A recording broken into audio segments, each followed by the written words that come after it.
At 11:02 a.m., the sky over Nagasaki burst into light as if torn apart when the second bomb, more powerful than Hiroshima, detonated exactly as military calculations had planned.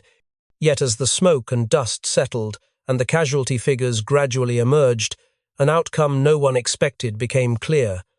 Most of the city was still alive.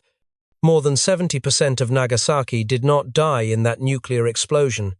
Not because the bomb was weaker, not because people had time to flee, but because of a factor that had existed there long before the war, long before strategic conference rooms and bombing maps, something seemingly invisible that quietly bent the greatest destructive force humanity had ever created. Before examining the role of terrain, it is necessary to picture the context of those fateful days. On the 6th of August 1945, the city of Hiroshima, located on a relatively flat plain, was reduced to rubble by Little Boy. The devastating power of this first uranium bomb killed an estimated 90,000 to 166,000 people in Hiroshima, including those who later died from radiation exposure. The world was left in shock by a level of destruction never seen before. 3 days later, the United States deployed a second atomic bomb against Nagasaki, expecting casualties to be similar, if not higher, since Fat Man was a plutonium bomb with significantly greater explosive power. Yet the outcome in Nagasaki turned out to be very different from Hiroshima, and the most important reason lay in the surrounding hills and mountains that quietly saved thousands of lives.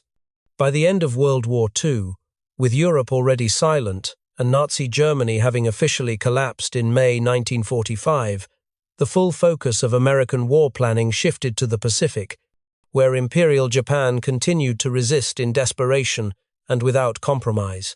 In that context, Washington concluded that the war could no longer be ended through conventional strikes alone. On the 26th of July 1945, the Potsdam Declaration was issued, demanding Japan's unconditional surrender or face prompt and utter destruction, a brief and chilling phrase that offered no explanation but made clear that the United States possessed a weapon far beyond any previous standard of warfare. When the Japanese government chose silence and continued to fight, President Harry S. Truman authorized the final step, the use of atomic weapons, not only to force Japan's surrender, but also to assert a new balance of power in the post-war world. Immediately afterward, American military planners began reviewing potential targets, guided not by emotion or symbolism, but by cold and ruthless technical criteria. According to the guidelines set by the United States Joint Chiefs of Staff, an ideal target had to be a large city with a diameter of at least about 5 kilometers to ensure that the blast wave could spread widely and produce maximum effect. It had to possess clear military value, such as weapons, factories, shipyards, logistical depots, or a major port. And most importantly, it had to be largely intact, not previously devastated by conventional bombing, because only by striking an undamaged city could the destructive power of an atomic bomb be fully observed without being distorted by other factors. Based on these criteria, by the end of May 1945, a shortlist had been formed consisting of 4 names: Kyoto, Hiroshima, Kokura, and Niigata. Among them, Kyoto, the ancient capital of Japan for more than 1,000 years, was even considered a leading candidate, until U.S. Secretary of War Henry L. Stimson intervened directly and firmly removed the city from the list, arguing that the destruction of Japan's cultural and spiritual center would create psychological and political consequences that could not be controlled in the post-war period.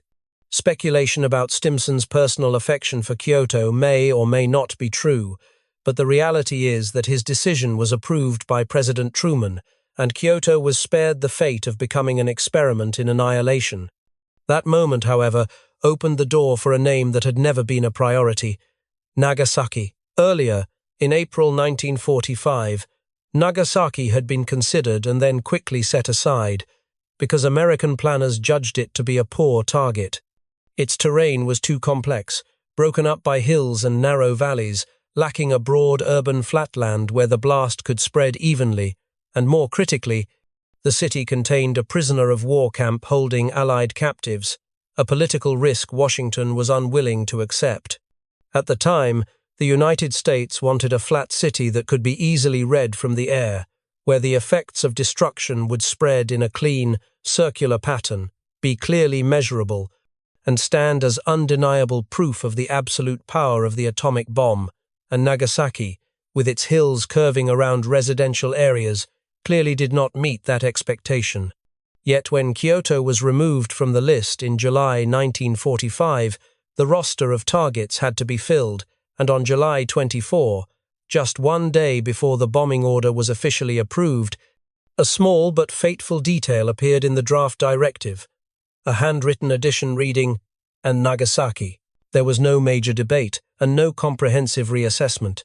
Nagasaki was added to the final list of 4 targets, placed at the very bottom of the priority order, a true fallback option. In practice, the operational plan was clearly defined. Hiroshima was designated as the first target. Kokura, with its large Imperial Japanese Army weapons arsenal, was the second. Niigata followed after that, and Nagasaki was to be struck only when the higher priority options could not be carried out because of weather or technical reasons. In other words, Nagasaki was not chosen because it represented an optimal strategic calculation, but because it was the remaining name when every other door gradually closed. Even so, Nagasaki still possessed undeniable military value, a long-established port city on the western coast of Kyushu, a gateway for trade with the West since the 16th century, with a deep-water harbor and a well-developed heavy industrial base, particularly Mitsubishi's weapons facilities, ranging from steelworks and arms factories to the Urakami torpedo plant that supplied critical equipment to the Japanese Navy. For Washington, a strike on Nagasaki could still deliver both a psychological shock and cripple what remained of the enemy's war-making capacity. And ironically, the fact that the city had suffered little to no conventional bombing up to that point made it a clean target, intact, densely populated, and ready to serve as a stage for the new era's destructive power. And so, in the final moments of the war, Nagasaki, a city once considered unsuitable, was pushed into the center of history, not because it had been carefully selected, but because it happened to be in the right place at the right time, within a chain of decisions that left no room to stop and think further. When the bomb detonated, the entire Urakami Valley was swallowed in an instant of light and heat never before experienced on Earth. A massive fireball, hundreds of meters in diameter, erupted, its core reaching temperatures of millions of degrees Celsius, causing nearby matter to vaporize almost instantly, and immediately after the blinding blue-white flash came a terrifying shockwave racing faster than the speed of sound, compressing the air into an invisible wall that crushed everything in its path. The immense pressure slammed straight down into the valley, so that within a radius of 1 to 2 kilometers around the hypocenter, almost no structure retained its original form. Wooden houses burst into flames and collapsed within seconds. Factories, hospitals, and schools were blown apart or crushed, and the Urakami Cathedral, once the largest Catholic church in Asia, was reduced to a heap of rubble, with headless, armless statues scattered among bricks and ash.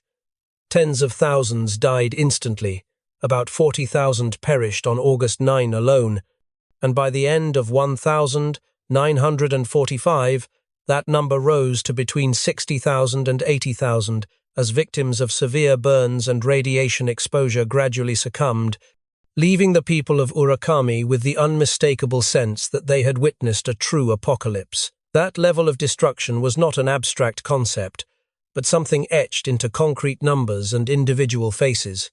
An elementary school located near the hypercenter, which at the beginning of August still had around 1,500 students enrolled, was left with only 47 survivors after the bombing, among them Matsuyoshi Ikeda, a boy who lost nearly all of his classmates and teachers in a single morning.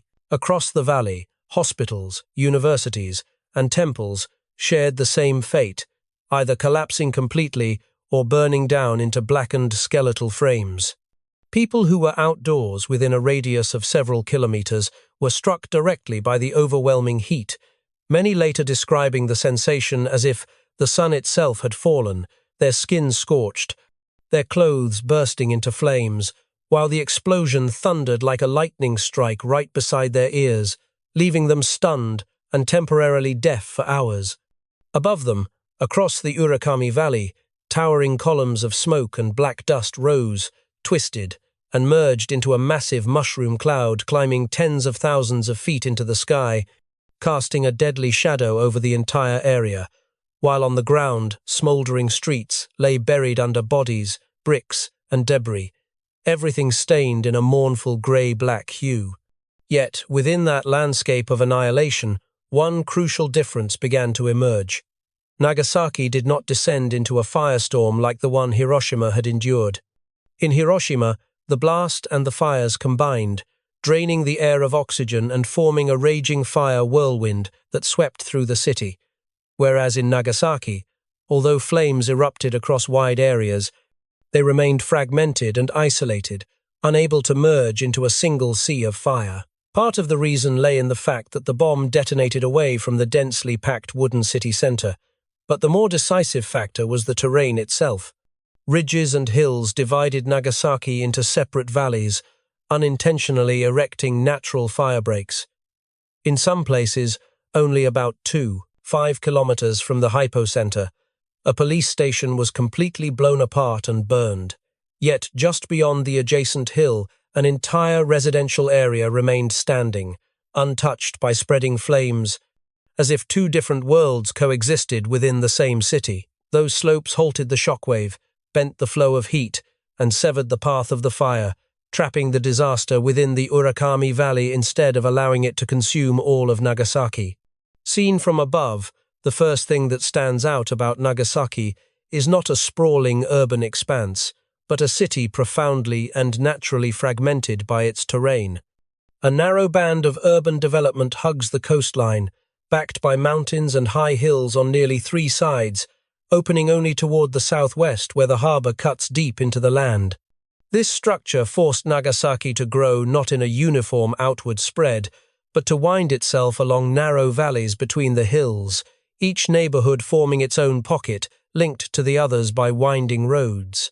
To the north lay the Urakami Valley, where industrial plants and densely populated residential areas were concentrated, while the central harbor district to the south was separated by a high ridge of hills, ensuring that the city as a whole never formed a single continuous mass. And it was precisely this seemingly disadvantageous structure that became decisive when Fat Man detonated.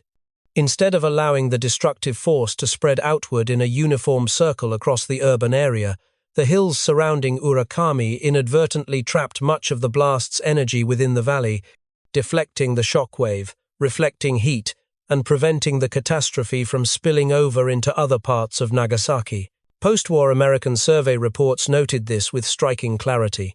In Nagasaki, the most important shielding factor did not come from man-made structures, but from the terrain itself.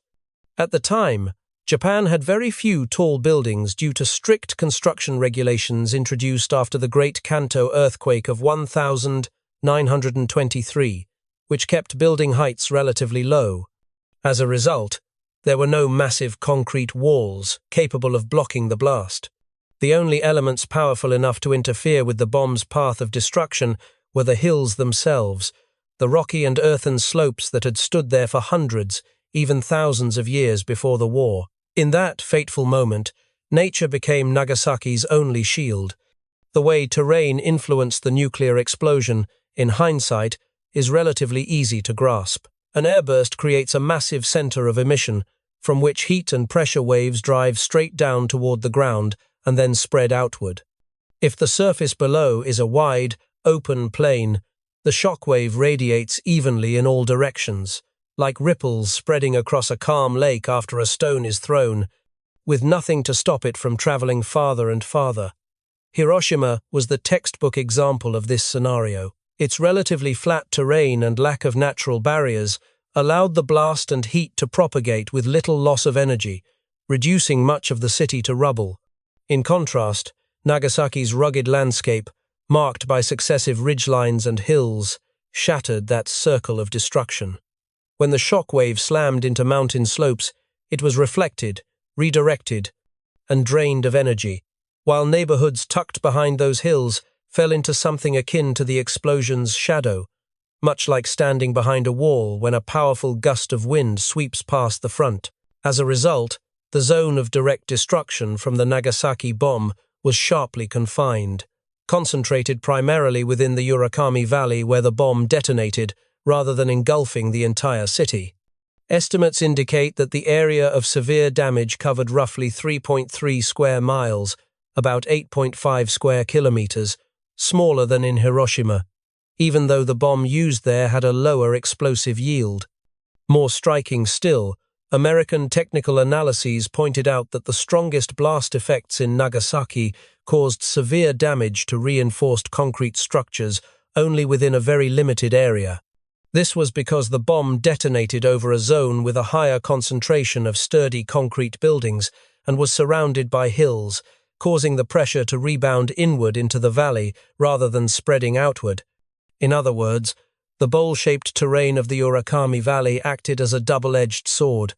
It amplified the destructive force at the hypocenter, leaving that area almost completely annihilated, while at the same time functioning like a massive inverted bowl that trapped much of the lethal energy inside, preventing it from spilling into other residential districts of Nagasaki.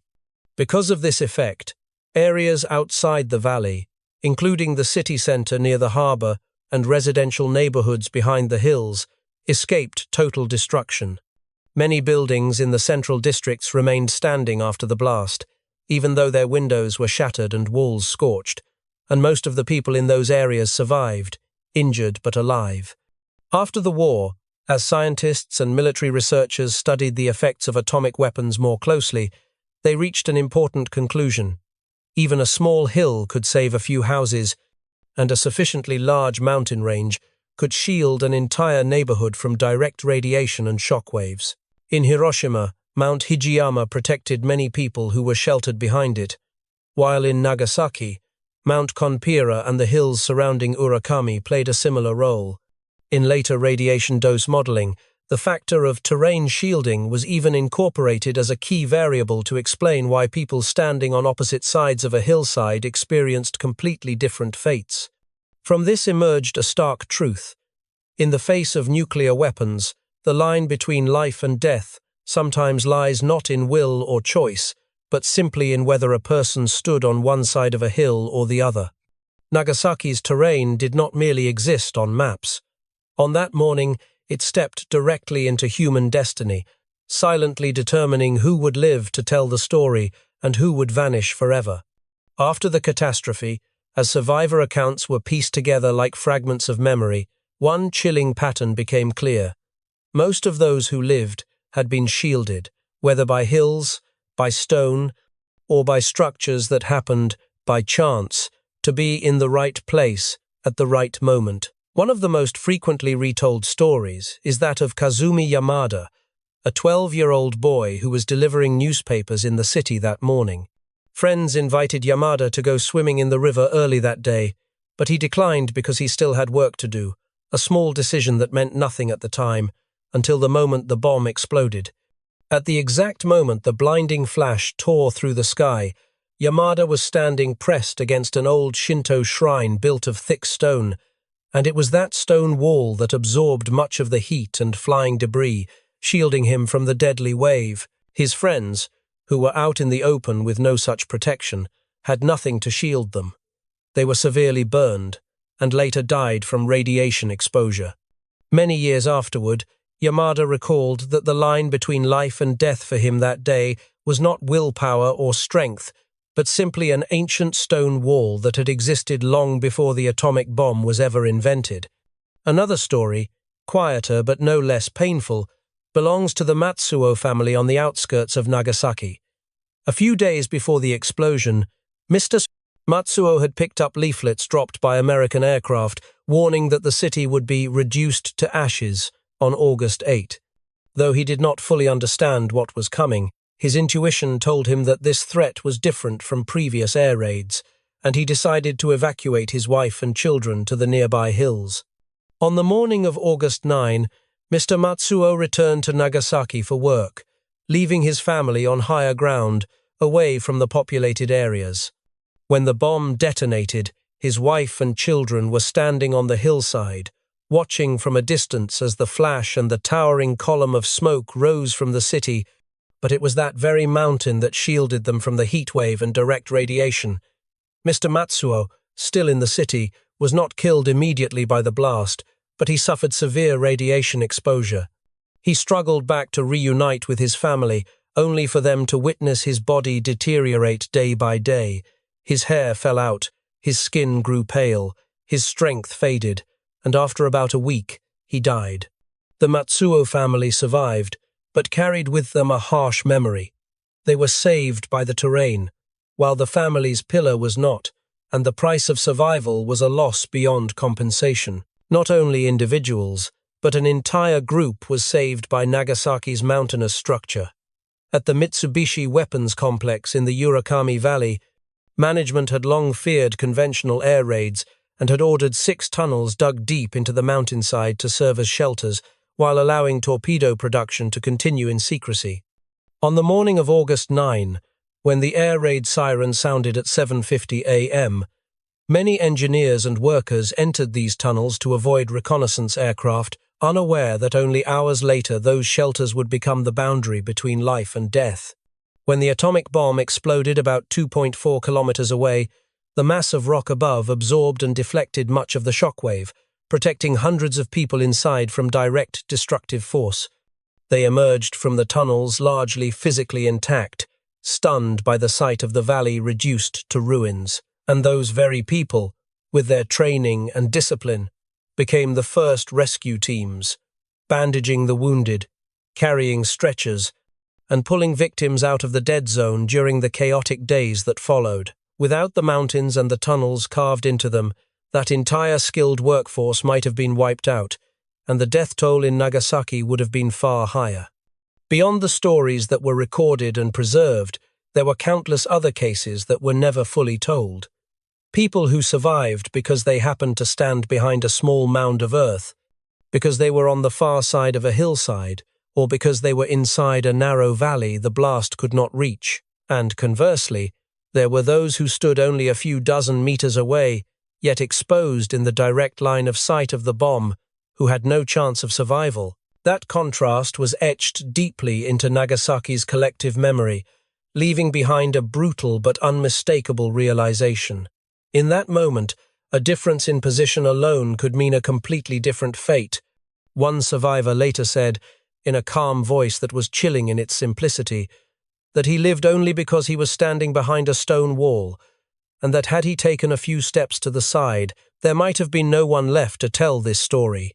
For the people of Nagasaki, the hills were no longer just part of their homeland's landscape, but an invisible shield, something that quietly saved them from the greatest fury humanity had ever unleashed upon itself. The bombing of Nagasaki left humanity with many bitter lessons.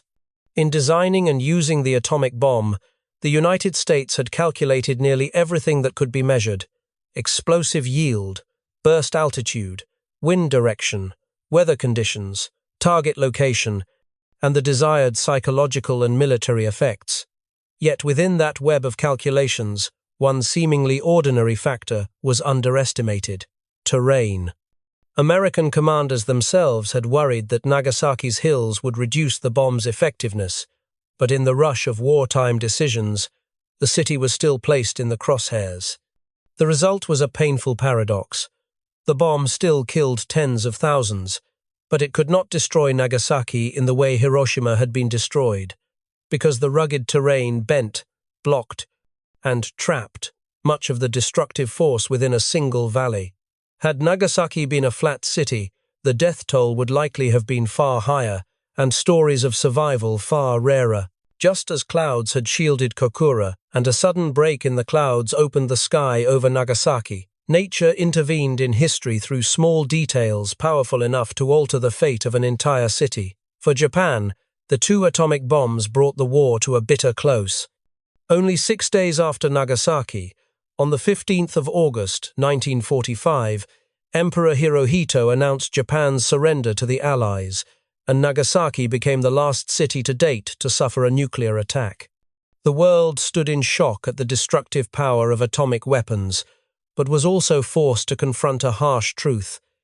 In that era, life and death were sometimes decided not by choice or courage, but by chance and geography. Hiroshima lost nearly half of its population. Nagasaki did not. More than 180,000 of the roughly 250,000 to 270,000 people present that day survived. Not because the bomb was weaker, but because hills stood between them and the hypocenter. Many carried injuries, illness, and radiation-related conditions for the rest of their lives. Yet they lived, thanks to a form of protection no one planned, no one ordered, and no one could ever recreate. The lesson of Nagasaki is therefore both clear and unsettling. Humanity can create weapons powerful enough to destroy a city, yet it cannot fully control the outcome of its own actions. An atomic bomb can flatten everything within its reach, but a mountain, a hillside, or even a bend in the terrain can become the fragile line between life and death. In the years that followed, throughout the Cold War, nuclear powers came to understand that terrain was not merely a military factor, but also a moral variable. A small deviation on a map could save or kill tens of thousands of people. And above all, those strategic calculations remained a larger message that cannot be avoided. Nuclear weapons must never be given another chance to be used, because even when nature stands on humanity's side, the human cost is still beyond what any society can endure. Today, Nagasaki has risen again, a peaceful and green city, yet the 9th of August 1945 remains etched into its collective memory. Memorial stones, the names of children carved into rock, and the peace statue with its raised arm pointing toward the sky exist not only to remember the past, but to warn the future. Surrounding the city, the hills still stand quietly, green and calm, just as they have for centuries. It was those hills that, on the darkest morning in history, silently saved tens of thousands of lives. And for that reason, Nagasaki remains a lasting reminder that in the nuclear age, when humanity believes it holds absolute power over life and death, nature sometimes still retains the final word, a voice soft enough to be ignored, yet strong enough to save an entire city.